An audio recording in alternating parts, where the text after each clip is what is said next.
Licenciada Ana Matilde Gómez, buenos días, bienvenida. Buenos días, profesor Cabrera, y a todos los demás, Flor, Melissa y a Gonzalo y a todos los oyentes de Panamá en directo. Buen día.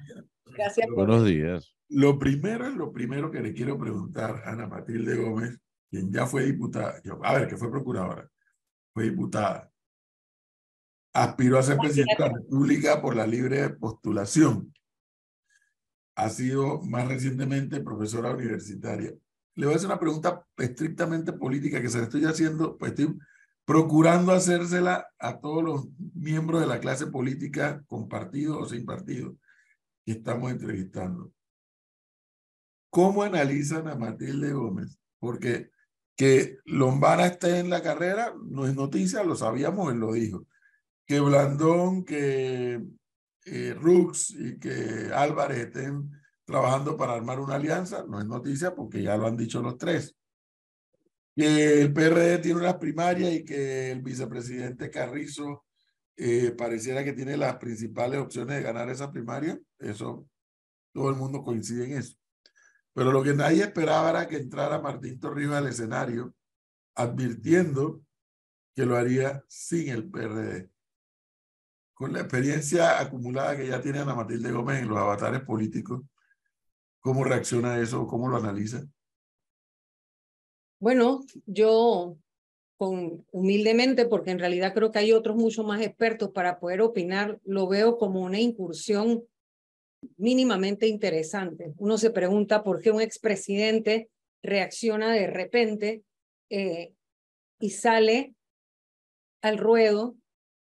Y entonces cuando uno mira lo que está pasando y recuerda al bardo panameño, Ricardo Miró, uno dice, revuelvo la mirada y a veces siento espanto de todo lo que está pasando. Entonces uno dice, algo, yo no creo que sea tirado sin paracaídas, yo no creo que una persona que fue presidente de la República no haya analizado estas posibilidades bien, o sea, me costaría pensar que esto alguien lo hace simplemente por un impulso. Entonces, ¿qué es lo demás que él sabe que no sabemos nosotros que está pasando en ese colectivo? Y también yo misma me hago reflexiones como, bueno, si el torrijismo no es una ideología, es el único que puede hablar de torrijismo el que lleve el apellido Torrijos. Y si el torrijismo tiene algo que rescatar y no lo hace en el PRD, entonces que eso está muerto. O sea, una serie de ideas me vienen a la cabeza, pero mínimamente yo diría que resulta interesante y que todavía es muy apresurado porque en realidad lo ha dicho y se está moviendo en ese camino, pero no se ha postulado, ¿no? Y usted sabe que aquí en este país muchas cosas uno se acuesta pensando una cosa y en la mañana hay gente que se ha ido a bañar y a cambiar porque contando los votos ya había ganado y cuando amaneció resulta que no está en la papeleta. Cosas como esas han pasado. Así que yo diría, sí, bueno, y yo conozco de casos de gente que me dijo, yo me fui a cambiar y a bañar porque ya yo en todas las mesas había ganado y mi propio partido me bajó. Cuando yo llegué en las mañanas ya yo no era candidata, ya yo no era la que estaba en la papeleta. Entonces, cosas como esa, No, resumo. yo me río porque eso a mí me pasó una experiencia no parecida, pero no igual a la que usted narra, con la candidatura presidencial en el año 84. A eso de las 9 de la noche terminé mi última reunión y me fui a acostar porque al día siguiente íbamos a postular. Pero yo me fui a acostar con la idea de que íbamos a postular a A y al día siguiente terminamos postulando a B. Es que eso, esa es la historia de este La país. dinámica de la política. La dinámica de la política y la idiosincrasia también, ¿no? De nosotros los panameños y con toda esa tal vez emotividad que ponemos en todas las cosas, porque como país chico, el infierno es grande. Entonces muchos nos conocemos, porque también hay gente por allí que cree que lo conoce a uno simplemente porque uno ha tenido una vida pública o una trayectoria pública y se dan a la tarea de juzgar completamente la vida de uno a partir de las apariciones públicas. Esos defectos también los hay. Así que, Ahora, Ana Matilde Gómez, somos como muy emotivos, ¿no? sí. Ana Matilde Gómez se mantiene aún recogiendo firmas para ser candidata a diputada por la libre postulación en un circuito que obviamente pues tiene una mezcla de la realidad social del país, donde hay intelectualidad, donde hay riqueza, donde hay pobreza, donde hay profesionales, donde hay artesanos, donde hay de todo prácticamente en ese circuito, ¿no? El termómetro que pone Ana Matilde Gómez a esos ciudadanos cuando los oye hablar, no digo que le den la firma o no, sino ¿qué está diciendo la gente en la calle del estado de cosas que está viendo? Hay de todo y hay mucha confusión también. Hay un estribillo muy repetido entre más, y no solo en los barrios populosos, de que Martinelli les va a poner plata en el bolsillo. Eso obviamente el expresidente es muy hábil en la comunicación de aquellas cosas que la gente quiere escuchar, no necesariamente aquellas que van a ser ciertas, pero lo que la gente quiere escuchar y va a repetir, como entran limpios, salen millonarios, eso es eslogan para hacer. Escucho mucho de eso. También escucho mucho descontento, frustración, o sea, el gobierno ha acumulado una gestión que tiene un rechazo tan grande, pero tan grande que yo no escucho siquiera. O sea, escucho a servidores públicos asustados, ¿no? Que dicen, por ejemplo, no, yo no le firmo porque están votando, porque no sé qué, porque esta gente es mala, porque por todos esos problemas internos. Hay de todo. Y la gente lo que hace es preguntar. Y le preguntan a uno, bueno, ¿y entonces con quién vamos a ir a la presidencia? ¿Ah? Hay duda, hay de todo. Y como usted bien lo explica, el circuito 83, que son los 9 corregimientos que van desde San Felipe, Chorrillos, Santana, Caledonia, Curundú, Bellavista, Betania, Pueblo Nuevo y Ancón, es la muestra, yo creo, más heterogénea, pero a la vez más representativa. O sea, es una muestra, una verdadera muestra representativa de lo que es el país, porque en este circuito confluyen todas las realidades sociales, económicas y políticas. Así que cuando uno camina este circuito, uno termina en la tarde todavía más revuelto, o sea, con la mirada más espantada, ¿no? O sea, revuelvo la mirada y siento espanto, todo está confuso, pero la gente está muy brava, la gente está brava. Yo tengo la impresión que aquella o aquel candidato o candidata que sepa capitalizar esa frustración y esa rabia que tiene la gente. Creo que mucha gente no perdona o de alguna manera se caló en su mente que en pandemia les robaron o que en pandemia jugaron vivo, etcétera, ¿no? Y de por ahí lo demás de siempre, ¿no? De que todos roban, pero esas cosas, todo eso lo va escuchando uno. Así que yo diría que hay mucha confusión. Todavía esto está muy revuelto. No se le oye, Gonzalo. ¿Me oye? Ahora sí, ¿me oye? Perfecto. Ahora sí. Doctora Gómez, hay algo que hemos conversado con diferentes precandidatos en este programa y tiene que ver con la falta de liderazgo. No se sabe quién es el líder de la oposición, si es que hablamos de una oposición. Y parte de digamos, de ese telón que el votante tiene hoy en día de no ver hacia el frente, es parte o proviene de esa falta de liderazgo. Si yo le preguntase a usted quién es el líder de la oposición hoy en día, ¿usted quién se le viene a la mente? Nadie, porque en este país no hay oposición como tal. En este país tenemos personas que salen y tal vez en general todos cuestionamos hechos o algunas acciones, pero en términos generales no hay un conglomerado, no hay una agrupación que como tal pueda decirse que representa lo contrario a lo que tenemos. Todo se parece, todo se parece. Entonces, hay mucho conflicto de interés. Hablan de un tema, pero no se oponen a otro. Entonces, no hay oposición como tal porque no hay construcción de propuestas a partir de lo que se critica. Lo hacemos aisladamente. Hay voces aisladas que nos paramos y decimos e insistimos, y por eso tenemos la pelonera muchas veces de la gente que hace campaña en contra de quienes salimos y tomamos el tiempo para hablar de lo que está pasando y que vamos a los medios y demás o que nos invitan, pero y están las campañitas montadas para desacreditarlo a uno, pero eso es lo que hay. No hay tal cosa como una masa cohesionada que uno pudiera decir, bueno, ideológicamente o desde el punto de vista de ese colectivo, esto representa una oposición a lo que hemos tenido o a lo que hay, o esto es completamente distinto y esto nos podría llevar por otro lado. O sea, esto esto es diferente. No podemos hacer esas distinciones. Siento yo que hay líneas muy estrechas en las que todo se combina, porque dependiendo del tema del que se trate, a veces están parados en el mismo punto. Claro.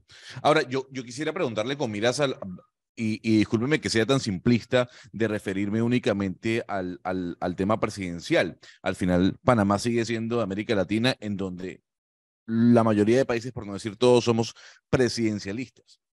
Y tiene que ver con esa coalición que se busca para obtener la victoria. ¿Qué tanto daño le hace al país o al futuro del país que esta coalición que se arme, si es que se llega a armar, sea en contra de y no a favor de? O sea, voy a votar en contra de y por eso me voy por esta opción que de alguna u otra forma no me convence. ¿Qué tanto daño le haría a la política panameña y al futuro del país esa posición y esa opinión que tengan algunos votantes? Me parece que mucho, porque eso sería una unión muy coyuntural. Cuando ese objetivo se logre, que es un objetivo a corto plazo, que es vencer a determinada facción o a determinada persona, manteniéndonos en el nivel que usted nos pone de presidencial, y esta es mi opinión solamente, no estoy diciendo que esto es la verdad, yo pensaría que luego de eso va a haber una torre de Babel, porque aunque se parezcan mucho, se van a tener que marcar las diferencias para poder obtener algún tipo de liderazgo en una coalición en el que alguien tiene que dirigir o llevar la batuta, ¿sí? Entonces son como muchas cabezas que deponen en un momento, pero no por solamente por un interés coyuntural, pero y el interés superior, que es el de gobernar y el de traer un estado de cosas diferentes al país, el de la transformación social. Si uno de ellos, de esos que se unen para poder vencer, luego quiere hacer esa transformación, el resto no lo va a dejar. Claro. O de alguna manera se lo van a tratar de petardear y van a venir esas divisiones que hacen daño. Entonces, si bien es cierto que se necesita ir unidos porque hay una fuerza detractora, opresora, que ya nos demostró su impronta mafiosa para gobernar y que de alguna manera hay que vencerla, tiene que surgir un liderazgo que permita aglutinar de todas las facciones personas que realmente crean en ese proyecto de transformación nacional. Porque si se alcanza el poder, pero no se cambian las estructuras que tenemos, dentro de 4 años o 3 años vamos a estar lamentándonos exactamente de lo mismo. Y ve Ana Matilde Gómez a alguien o a alguienes potables para no tener que elegir así, como dice Gonzalo, por descarte. Sí, bueno, en este momento sería especulativo, ¿no? Yo creo que hay que esperar que estén en firme quiénes son los candidatos de los que tenemos que escoger y entonces decantarnos por aquellos que tengan la sinceridad de transmitirnos con palabras concretas que podamos después fiscalizar cuál y cómo es la transformación que van a hacer del país. ¿Cómo lo van a hacer? ¿De la mano de quién? ¿Con quiénes? ¿Y qué van a hacer con una cantidad de cosas que hay que arreglar y transformar? Porque de verdad que ir a votar para tener más de lo mismo, eso sí que no. E ir a votar para hacer como ensayos electorales tampoco. Yo no creo que el país está para coyuntura de ensayos y de ir a aventurarnos y que, bueno, pues, pero como usted dice, ¿no? De otra vez vamos a escoger el menos malo y vamos a ver qué pasa. Yo no creo que el país está para esos ensayos. Lo penoso, y de verdad que yo sí lo lamento mucho y le presto atención a lo que dice Ana Matilde Gómez, como a todos aquellos, Flor y Gonzalo, que hemos entrevistado que están en la calle buscando firmas, porque no es lo mismo nosotros aquí sentados todas las mañanas dando las versiones nuestras de lo que está ocurriendo que estar en la calle escuchando a la gente. Son dos escenarios bien diferentes. Pero sí me da mucha pena como panameño aceptar que sigan habiendo tantos panameños que digan robó pero hizo, o que acepten. Acabo de leer un Twitter mientras Ana Matilde hablaba y decía, a mí nadie me robó nada, yo vivía en un país próspero. Digo, pero qué clase de estúpido es este que no entiende lo que es cuando alguien que está en un puesto de gobierno roba. No es lo mismo el cajero del banco privado que le roba al banco al cajero que roba en el banco estatal. No es lo mismo. Y hay mucha ignorancia. Mucha vergüenza que haya panameños que todavía estén con el robó pero hizo. Así es. ¿Y sabe qué pasa? Que todavía estamos en una sociedad llena de desinformación, llena de individualismo, llena de mezquindad. Si a mí me fue bien, no me importa si mi riqueza se basó en tu pobreza. Entonces es una cantidad de indiferencia, aparte de una ignorancia tremenda. Hay una cantidad de idioteces que uno tiene que escuchar de personas que realmente lo único que ocurrió es que su vida sí cambió cuando gobernó X o Y porque se hicieron de dinero fácil, porque usted recordará que hemos vivido quinquenios en el que toda obra pública se convirtió en una oportunidad de negocio. Entonces el que entró a ese negocio y el que ha ido lucrando de las cosas como están, del estado de cosas como están, ese es el único que quiere, o son aquellos los que quieren que la cosa no cambie.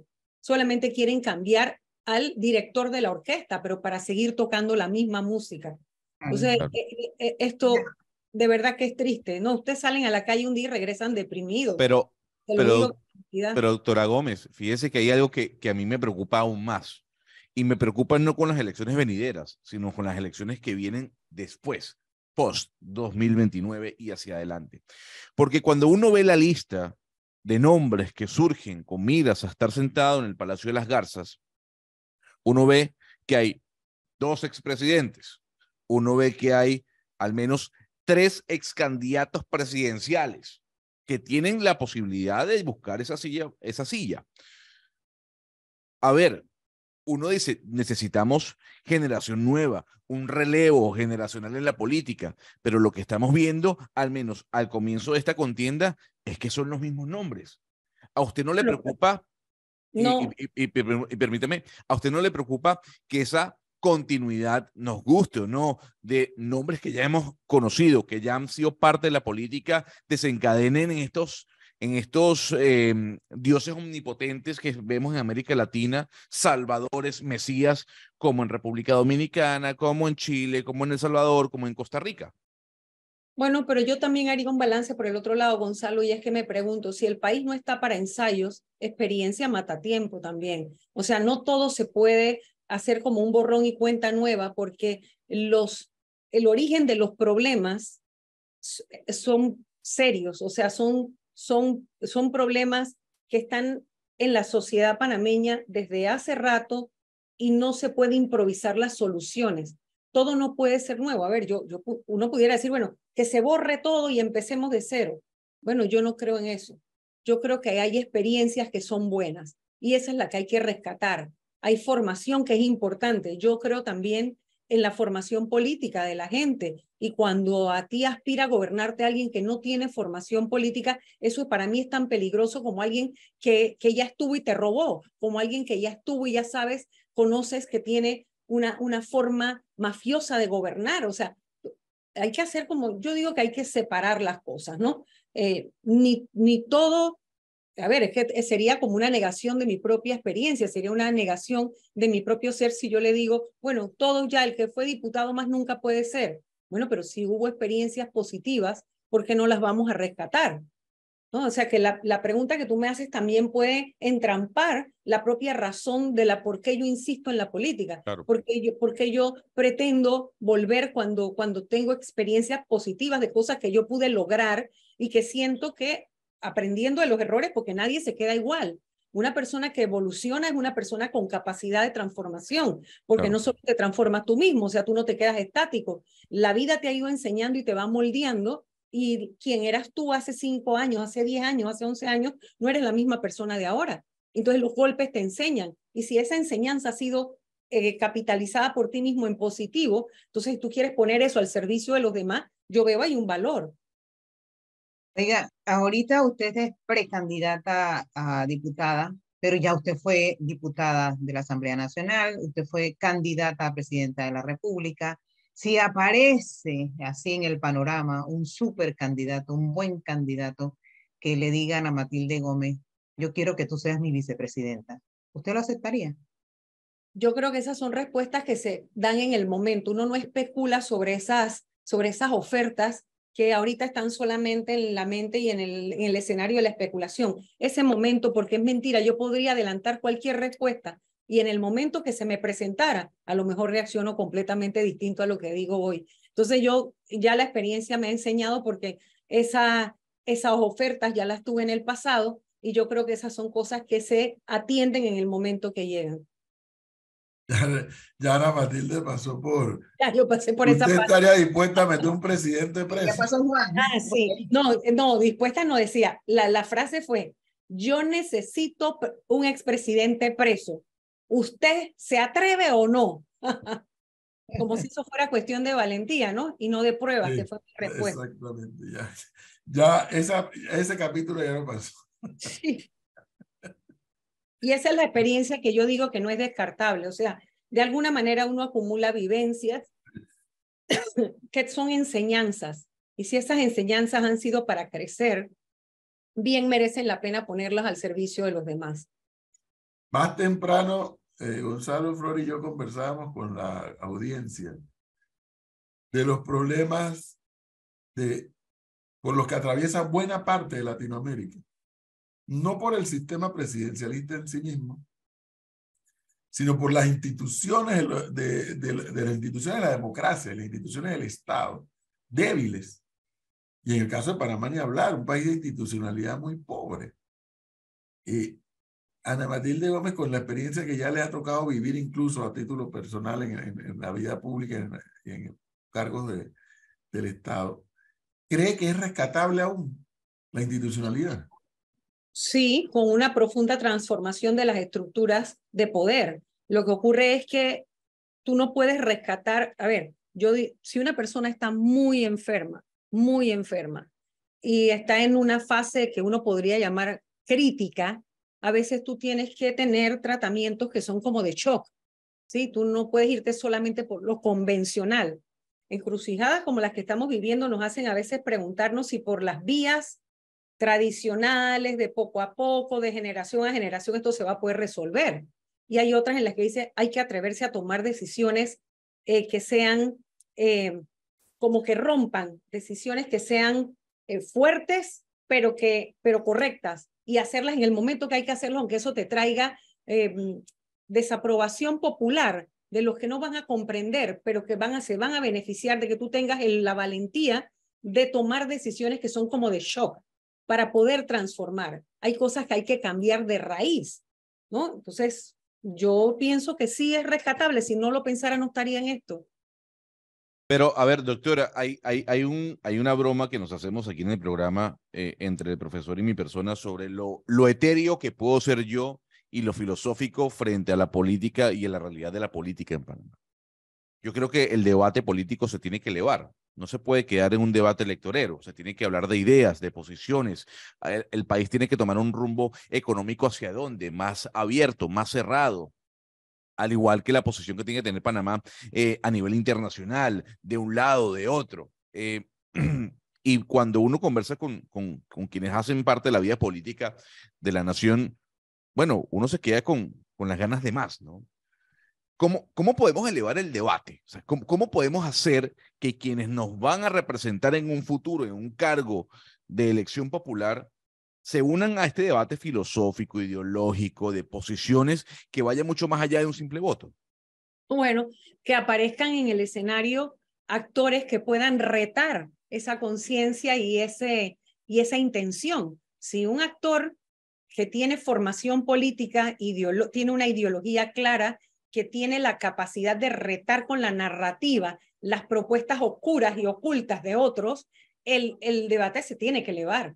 Y esa es la importancia de que aparezcan otros actores o actores con formación política, con posicionamiento ideológico o con definición ideológica, porque va a retar a los contrincantes y va a retar a los interlocutores a poder debatir en ese terreno. Si todos son los mismos mamarrachos de siempre y la discusión va a ser si doy subsidios o no los doy, o si solamente en la superficialidad, si se van a quedar ahí arribita, ¿verdad? Todos van a hablar el mismo lenguaje. Si entra alguien, una candidatura disruptiva, una candidatura que pueda retar la narrativa de los demás, van a tener que transparentarse, van a tener que decir de verdad, por ejemplo, qué van a hacer con la caja del Seguro Social y para qué y cómo. ¿Sí? No dije, es que la caja tenemos que atenderla porque ya está, no se puede más, y porque sí, pero es que eso lo sabemos todo ya nos lo han dicho hasta el cansancio, ¿verdad? Los diagnósticos están ahí, pero entonces tú, ¿qué vas a hacer? O tú vas a salvar el sistema solidario o tú crees en las cuentas individuales. ¿Qué es lo que tú quieres? ¿Qué es lo que tú nos planteas? Entonces yo siento que esa es la importancia de que entren actores disruptivos, que se atrevan a plantear porque ya no tienen nada que perder, que se atrevan a plantear un discurso de fondo que rete la mente y la lengua de los que están allí para que de una vez por todas hablen con la verdad de cómo van a hacer las cosas que dicen que van a hacer, o cómo van a rescatar el país de donde estamos metidos. Lo que pasa es que hay gente que no se atreve. Claro, claro. ¿Qué Pero pasa? entonces no podemos votar por esas personas Que no se atreven, así que es. se atreven, porque hay que atreverse a decir exactamente el cómo y dejar, bueno, y entonces sí ya esperar que la gente se decante por quien realmente le ofrece una esperanza de esa transformación social que necesitamos.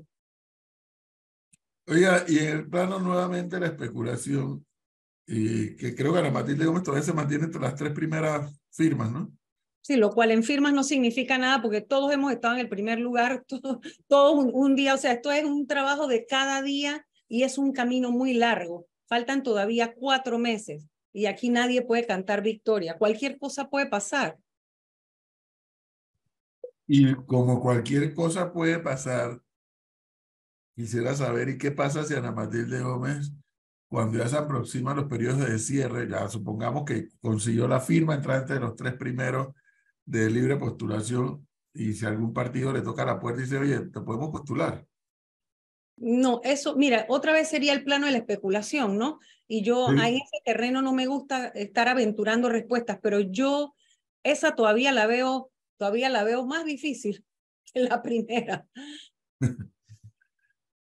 Lo que ocurre, profesor Cabrera, y déjeme aclarar, y déjeme tal vez esto permita explicar, porque mire, yo soy una mujer con madurez no solamente emocional, intelectual. Estoy en una etapa de mi vida en la que yo ya pasé, si es que alguna vez lo padecí, eso de querer complacer a los demás o de que la gente te quiera. Sí, a mí me quieren en mi casa y yo creo que eso es lo que uno debe aspirar. Sí, entonces yo no sufro de eso de estar tratando de caer bien de todas maneras diciendo lo que la gente quiere oír, sino lo que hay que decir o lo que yo pienso, que no significa que mentes estrechísimas interpreten que yo hablo tratando de ser la que más sé. Qué tontería. Lo que ocurre es que así es como ellos me ven, pero no saben interpretarse a ellos mismos, porque yo hablo de lo que sé, de lo que no sé, no hablo. Entonces, ya a estas alturas de mi vida, entrar en un colectivo que me trate de imponer líneas o que me diga, esta ley es buena o esta ley es mala, pero no importa, la vamos a aprobar porque esta es la línea del partido, o esto es lo que dice la jerarquía del partido. Yo no estoy para eso, profesor. De verdad se lo digo. Yo ya en la vida pública no estoy para eso, porque yo no soy segundona ni en mi casa, porque aquí las decisiones se toman en conjunto, porque aquí yo tengo mi valor, mi peso específico, que me lo he ganado con el aporte que yo hago a mi vida familiar y en la vida pública también me lo he ganado. Así que yo de verdad que no sirvo ni para servirte té ni café. Yo se lo sirvo con mucho gusto si yo soy su anfitriona, ¿sí? Pero usted no me invita para después encerrarme en el cuarto de al lado y botar la llave para que yo no salga y no hable, ¿sí? O usted yo creo que usted me entiende en lo que yo les trato. Totalmente.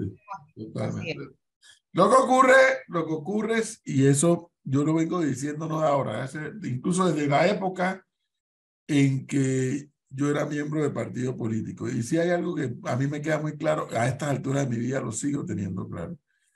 Hay gente, primero, para estar en cualquier organización, cualquier tipo de organización humana, tiene que tener un nivel de disciplina, para empezar. Y tú te involucras en una organización humana cuando tú te identificas con esa organización humana.